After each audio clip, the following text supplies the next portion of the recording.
December 2001.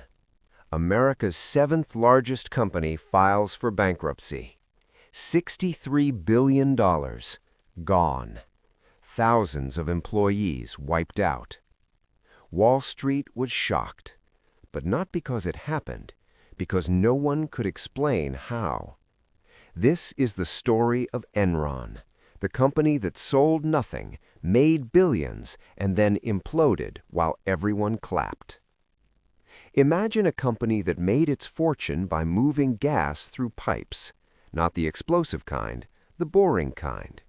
That was Enron in 1985, just a regular Houston pipeline company formed from a merger almost no one cared about. Then came Ken Lay, a PhD in economics, a confident smile, and one powerful idea: deregulation. If the government stopped controlling energy prices, Enron wouldn't just move gas, it could trade it, buy it, sell it, bet on it.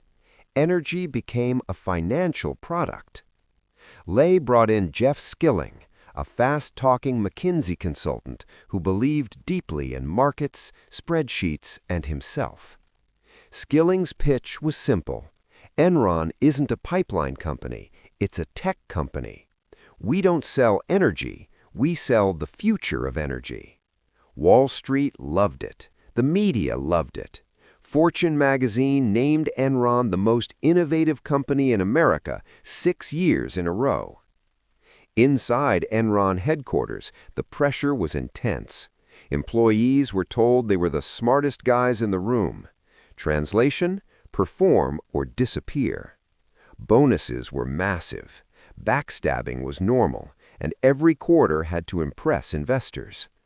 From the outside, Enron looked like the future. But ask a simple question: what do they actually do?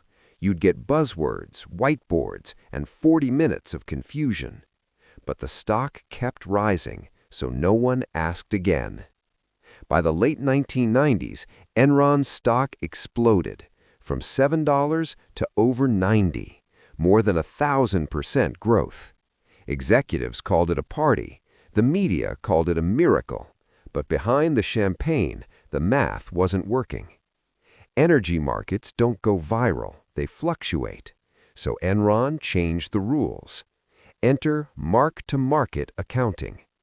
Enron would sign a 10-year contract and count all the future profit immediately. Money they hadn't earned, deals that hadn't started, projections that made astrology look conservative.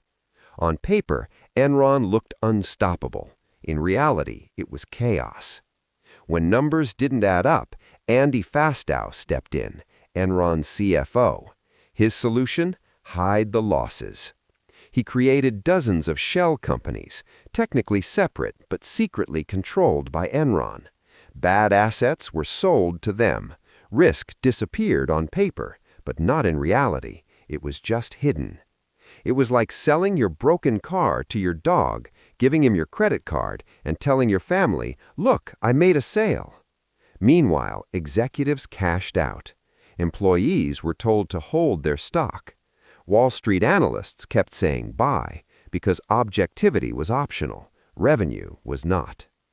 By 2001, the cracks were visible. Jeff Skilling resigned. The SEC started investigating. Whistleblowers raised alarms, but leadership focused on messaging, not truth. Then the mask slipped. Enron admitted hundreds of millions in fake earnings. The stock collapsed, from $90 to $1 in 4 months. December 2, 2001, Enron filed for bankruptcy. $63 billion gone. Thousands lost everything. Executives walked away wealthy. Employees walked away with nothing. So what's the lesson? Enron didn't collapse because people were stupid.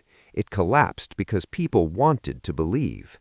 The story sounded good, the numbers looked good, and the stock kept going up. And when something keeps rising, people stop asking questions. So remember these 3. Where does the cash actually come from? Who's checking the numbers? And if this is so brilliant, why can't anyone explain it?